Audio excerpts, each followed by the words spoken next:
Taulia Tagovailoa opts out of Maryland's bowl game. You are Locked On Terps, your daily podcast on the Maryland Terps. Part of the Locked On Podcast Network, your team every day. What's up, everyone? I'm Tre Moore, video content creator for 247 Sports and InsideMarylandSports.com, and host of Locked On Terps, part of the Locked On Podcast Network, your team every day. So thank you for making us part of your day. And if you have not seen the news right before I recorded, so I was able to add it in so we are able to talk about it because I didn't have it in the original plan, but I was scrolling through Twitter right before I was coming on here to record, and Taulia Tagovailoa opts out of Maryland's bowl game. But Taulia opting out helps, but also hurts the Terps in many ways.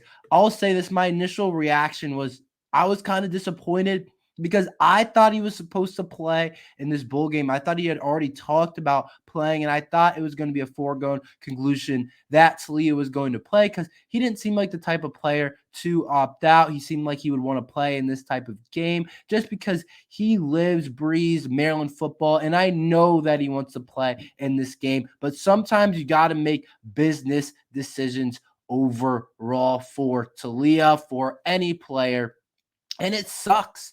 There's no other way to say it.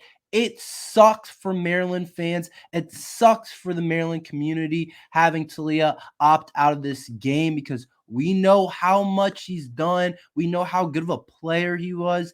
He is still, and I was excited to watch him play in, I think, Maryland's biggest bowl game out of all these 3 years. And I know we've seen him go 2-0 in the last 2 bowl games and beat Virginia Tech and beat NC State. But I wanted to see him against an SEC team, an SEC defense, and some of the most talented players in the entire world, people that were going to be eventual draft picks. Even though Auburn has plenty of people opting out too, I wanted to see him play against that Auburn defense overall and see what he can do against some 4-star type of players, some high-end type of players. Of course, we get that in the Big Ten when we play Michigan and Ohio State and Penn State, but would have been a really cool opportunity to see how the Maryland offense really matched up against an Auburn type of team. And Auburn's by no means like the best team in the SEC, but they're very solid and they still have very solid SEC talent.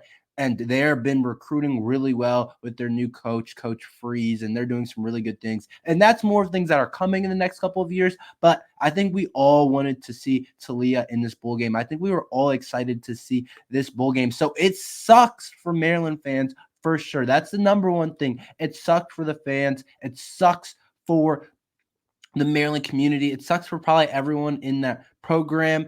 And I felt like there was a significance to this bowl game, but it seems like it's going down. And I'm not going to say just because Taulia is opting out. There are plenty of Auburn, high-level Auburn players.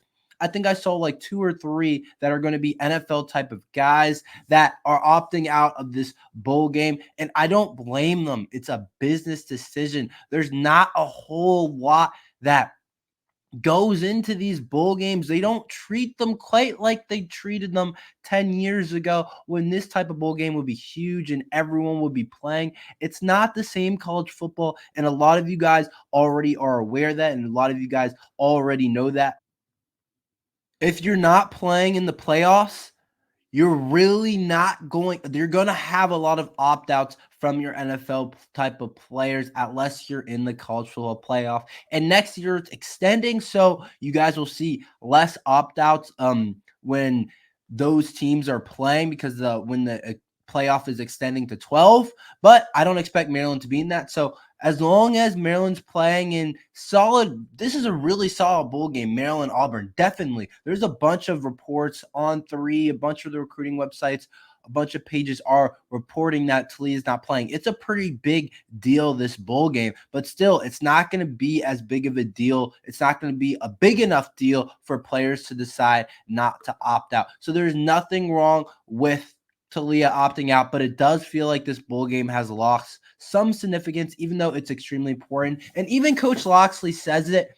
He says that this is a bowl game to prepare for next year. That's kind of how they treat it, as a preseason game for next year. So these bowl games are less about this year and adding on another win and winning a bowl, unless it's a national championship. It's really less about that, and it's more about figuring out what players you have that didn't get to play a ton, guys that maybe were freshmen, sophomores, younger guys down the roster, or maybe even veteran players, give them the last chance to play. It's about preparing for next year, seeing what you got in those type of guys, getting a chance to see them on film, see how they prepare going into a championship type of setting, see what type of players you have for next year. And that's what it gives Maryland a chance to be able to do that, a chance to be able to see what we have in our quarterbacks. We know we just brought in MJ Morris, but this bowl game gives us a chance to see what we have in our two quarterbacks that are already on the team. And that's part of why I say this bowl game, or Taulia opting out,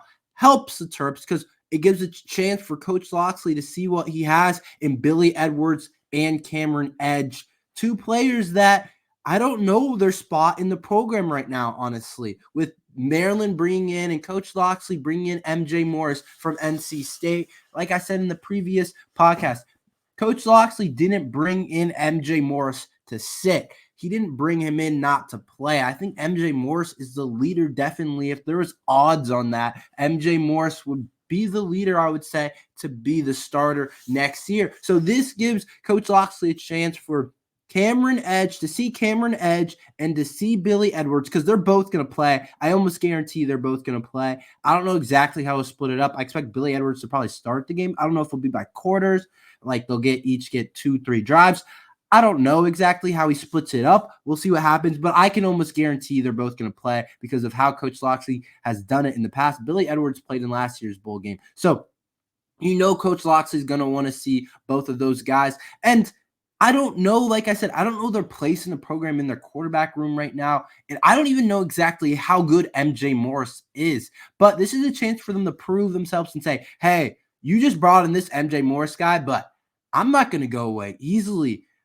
It's going to be a fight. It's going to be a quarterback battle between all three of us if they both play well, if both Billy Edwards and Cameron Edge play well. But also something that someone might not tell you from a Maryland perspective is we brought in MJ Morris, and I said I would not be surprised at all if Edge or Billy Edwards transfer. So this game could be an audition. I'm not saying it's guaranteed to be an audition. I'm not saying either of them are guaranteed to leave, but I wouldn't be surprised that if one of them enters the transfer portal. So this could be an audition for both of them in terms of other schools looking at them, because Cameron Edge doesn't have much on tape. He came in as a pretty solid, pretty high-level recruit that definitely had other Power 5 offers. But once you get to this level, once you get to the college level, you want to get some stuff on tape if you're going to transfer. And I'm not saying Cameron Edge is going to transfer, but I think it's definitely a possibility with them bringing in MJ Morris. But that's just me guessing. That's a complete guess. I don't know what's going to happen with that situation. And the same exact thing for Billy Edwards. Billy Edwards does have some film. He did make some starts last year, and he has played a little bit this year in run situations, like against Michigan when he had 3 touchdowns, just going tush push QB sneak with Billy Edwards overall. But that's why I think it helps the Terps in a lot of ways. Gives us a chance to see what we have in these quarterbacks, because we don't really know exactly. And obviously, if they stay, there's a spring game, but this is a little bit different than the spring game. You're playing against another team, against another really solid opponent, against Auburn. So those two have a huge opportunity to prove themselves and say, I'm going to be in the competition. And I think that's a big reason why it helps Maryland. But Taulia opting out, there's no other way to say this except for it hurts Maryland a ton. Like I said before, it hurts the fan base because we want to see Taulia play in this last game, but now his career is wrapped up as one of the greats in the Maryland history. But it also just helps in terms of us winning the game. Taulia is the best quarterback we have. I don't think anybody will question that. And he's going off, and I don't think it's a bad decision at all, because I don't think he can put really anything else on film. And I saw some people tweeting saying like, oh, like the NFL guys don't see him that big right now and he needs another game to prove himself. Like, not really. I don't really think that another game, even if he played really well, is going to make a huge difference in his draft status. It could hurt it too if you really think about it. But if he got hurt, that's what I'm saying.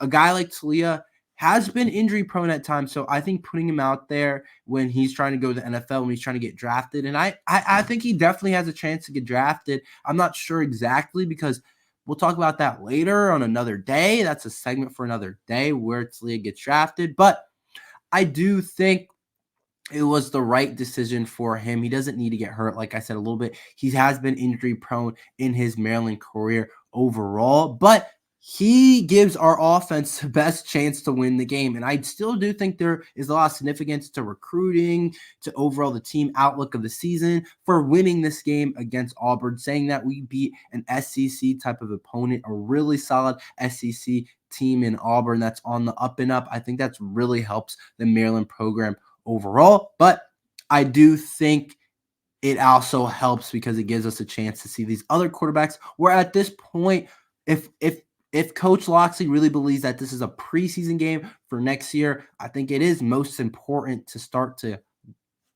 move on to next year, realize that the Taulia era is done, and to start to see what's going on. And it sucks because I would like to see Taulia throw to these wide receivers one more time against an Auburn SEC type of defense. But we don't get to see that, so it is what it is. But overall, I think it helps, but I also think it hurts the Terps in different ways overall.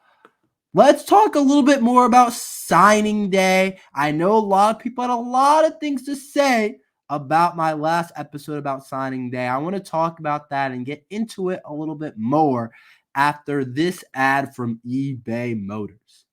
Passion, drive, and patience is what brings home the winning trophy and is also what keeps your ride or die alive.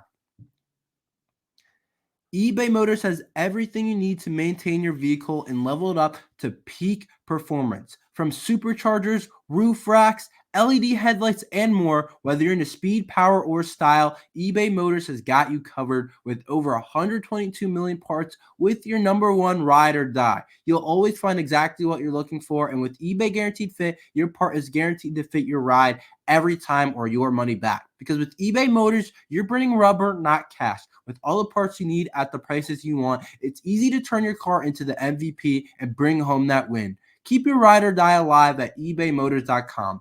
Eligible items only, exclusions apply. eBay Guaranteed Fit, only available to U.S. customers. Coach Locksley has a chance to do something special on Maryland signing day. All right, so I got attacked a lot in the comments for saying that Jordan Seaton could potentially flip to Maryland. And I know it was a little bit, I don't want to say a crazy take, but it seemed like a reach. But at the end of the day, Jordan Seaton just posted something else for all you Colorado fans out there that may be listening again. And I know you were all on the other podcast. He just posted something else that we have to talk about. And even if it seems like a stretch in the moment, people are talking about this, and he's the one posting it. It's not me. It's not me trying to clickbait you guys. He's the one posting these pictures, and we have to read into it. So today he posted a picture with, it was two buttons and like this like superhero. It's like a typical meme that a lot of people have seen. If you want to see the picture, just go over to his Instagram, look up Jordan Seaton, or his Twitter. It's on there. And it's like a guy trying to decide between picking two buttons. And if you remember the other day that Jordan Seaton posted a picture of Coach Locksley and Rakeem Jarrett out of nowhere with absolutely no context. And we know Rakeem Jarrett was the last like huge flip for Maryland and Coach Locksley when Coach Locksley flipped Rakeem Jarrett from LSU as a 5-star. Rakeem Jarrett was in the moment. And we know that Jordan Seaton attended St. John's before going over to IMG in Florida, which is the same school that Rakeem Jarrett went to, St. John's in D.C. So we got to talk about this picture. This isn't clickbait. This is what Jordan Seaton is legitimately posting on his Instagram. He's posted that picture, and I'm saying, okay, the immediate thought, what you all would think that picture means is He's having a hard decision between two different schools. That's the only thought that can come to mind. And I'm not even sure why Jordan Seaton is posting all this kind of abstract stuff and we have to talk about it. It's kind of smart by him making us talk about him and kind of making us think. And at the end of the day, he'll probably stay committed to Colorado, but crazier things have happened when these kind of situations happen. But I think there's no other way to say the best thing you can take away from that picture after him just posting the Raheem Jarrett and Mike Locksley thing and then posting that today a couple hours ago, and Maryland Twitter is going crazy. You have to think that he is having trouble deciding between sticking with Colorado or staying home with Coach Locksley and building something here at Maryland. And if Coach Locksley is able to flip Jordan Seaton, which it's clearly in the works or something. I've spoken to recruits, and they've shown me that Coach Locksley, after they've been committed, still stays in contact, still texts them sometimes and says, hey, like, you're going there, like, Maryland is still a great option, whatever. But I know Coach Locksley is speaking to Jordan Seaton. I know this isn't nothing. And I'm not saying he switches, but one picture with the Raheem Jarrett and Mike Locksley thing is one thing. But two pictures of him trying to decide which one to pick, that's another thing. That's two pictures in a row where it's exactly kind of up the alley if he's having trouble picking. And if Coach Locksley can flip this guy, wow, Maryland football fan base will go crazy. I'm going crazy on all the Colorado fans in my comment section talking about I'm crazy, I'm clickbaiting, when their commit is the one posting the pictures. But Maryland has a chance to do something special for sure on signing day with this Jordan Seaton situation. And I'm not saying it's likely. I'm not saying the odds are quite good, but there's definitely a shot. This isn't nothing. And then to go along with that, with the Braden Lee situation, the 4-star cornerback, Braden Lee from right here, attended Flowers. I know him personally, like I talked about yesterday. The Braden Lee situation is also a thing. Maryland is trying to flip 4-star cornerback Braden Lee from South Carolina. And it's no secret. He just went on a visit to Maryland and posted the pictures on his Instagram. So it's no secret Maryland is trying to flip Braden Lee. And I wouldn't be surprised if Braden Lee flips tomorrow on signing day. All I know is if Maryland flips Seaton and Braden Lee, I don't know exactly where our recruiting rank would go, but what a day for Coach Locksley if that ended up happening. Our class would look completely different with those two guys headlining it, those two DMV natives headlining the class, and it has the opportunity, Coach Locksley has the opportunity to do something special, something you just don't see really happening a ton, being able to flip guys. I mean, you flip guys at schools like Bama and Georgia. Those schools can do it. And we just saw Nebraska flip the 5-star quarterback Dylan Royola from Georgia, which is still crazy to me. We'll play him. I got to check out our schedule. I don't remember exactly if we played Nebraska, but if Coach Locksley can do this, Maryland football recruiting is going to change, I think, a little bit. And we might not go to a top 10 class, but I think we'll be able to consistently get like top 25 classes. And top 25 classes is where you want to be. But it's wishful thinking for sure. We could end up just not getting either of them. But if we land one of them, both of them, I don't know. The Jordan Seaton thing is weird. It is really strange. The Braden Lee thing is a little bit more straight up and less abstract, and less we got to try and make conclusions and try and put the puzzle pieces together like the Jordan Seaton situation. The Braden Lee situation, we all know Maryland's trying to flip him. We all know that he visited Maryland and that there's a chance that Maryland flips him from South Carolina. But the Jordan Seaton situation, I really have no idea. But when he's posting these pictures and Coach Locksley and Raheem Jarrett and a guy trying to make a decision, you got to talk about it on here. So I think there's definitely a shot. If my best guess is, it's probably like a 10% chance, and Colorado's probably 90. So take that as you want. That's just me. I really don't know, but there's definitely some type of shot of us flipping Jordan Seaton and Braden Lee. I'm going to go ahead and say that. It might not happen tomorrow, but tomorrow's going to be a huge day for Maryland football. Let's talk Maryland basketball. So Maryland basketball kind of took the back seat today from the Taulia situation that came out, and then all the signing day news. It definitely took the back seat because Maryland basketball is a game today. They play Nicholls State tonight, and it's a big win. And I think Maryland basketball will beat Nicholls State. All right, if you guys don't know much about Nicholls State, which I'm sure I didn't know a lot about Nicholls State, but they are currently 4-6. But listen to this. Listen to this. They beat the LSU Tigers by 68-66, as I was doing research about this Nicholls State team. So it's kind of interesting. LSU definitely isn't the best team in Power 5, but for them to beat a Power 5 team, it still shows that if we don't come out and play our game, even though I think we're going to win, we can lose this game for sure. And I'm not saying we're going to lose this game. I'm not saying it's likely, but crazier things have definitely happened. So I'm looking at LSU. They're only 6-5 right now, but it was still a huge win for Nicholls State to beat LSU, because if we played LSU in a neutral site, they could definitely beat us. And I know it's kind of like, yeah, like they beat them. Yeah, like it probably won't happen. Nicholls State probably won't beat us, but they also beat South Alabama, who's not a bad team at all. So this team, Nicholls State, is definitely better than you may think. One of the keys to the game for me is not fouling. They shoot a pretty solid shooting percentage from the free throw line at about 73.6%. Actually, that's exactly, not about. So play without fouling, because playing these kind of smaller teams, these teams that aren't as athletic as you, teams that aren't as quick as you, it's sometimes easy to get in foul trouble against these type of teams.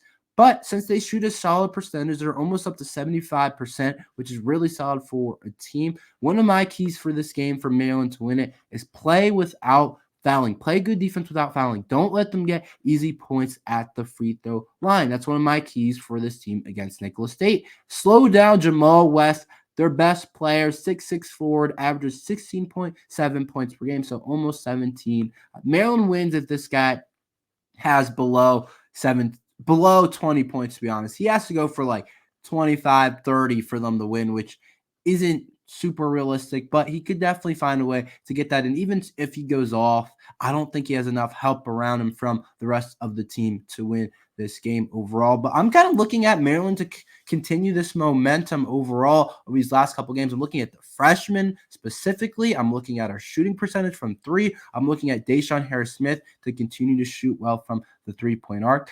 But like he did last game where he made 3 threes. I know he's been in the gym. I'm looking at Kaiser. And then, of course, we look at Jameer Young and Julian Reese every game. But I'm not worried about those two. Those twos are all Big Ten type of players. They're going to play well. But overall, I think I'm going to the game. I haven't made my mind up yet exactly because I have a lot of things to do. But I should get them done before the game overall. So I should be able to head over to the game. I like this type of game because there's not too many people in the crowd, honestly. I can head down and watch it pretty close and see what we look like close up, which I haven't gotten a chance to do this year yet. So I'm pretty sure I'm headed down to the game. But my predictions stay on topic. The spread is minus 18.5 for the Terps. I will take the Terps to cover the spread, and I think Maryland wins pretty big, but I think the Terps cover the spread overall. But I'm excited to see what we do. These are the last couple of games before Maryland gets into the Big Ten play. So we need to add wins. We need wins. We need wins. We need wins. And we're going to need wins in the Big Ten play. There's nothing more than I want to play in March. It's going to be difficult to get back into it, but some Big Ten wins, and we're right there. And winning these type of games are important too, to build confidence, like I've said in previous episodes. That's all we had for today. I hope you enjoyed today's episode. I thought today's episode was pretty fun episode to talk about. There's plenty to talk about. Tomorrow is signing day, so I don't know exactly how I'm going to do it. If I'm going to do a later podcast after all the signing happens or what, because I don't really know exactly what time everyone signs that usually, but I might do a later one to talk about how signing day shapes up or if something crazy happens. But if it kind of just goes normal, I don't know. We'll see overall, but make sure you like and subscribe for that. But we're here every day talking Maryland football and basketball, so make sure you like and subscribe. But thank you for listening to Locked on Terps.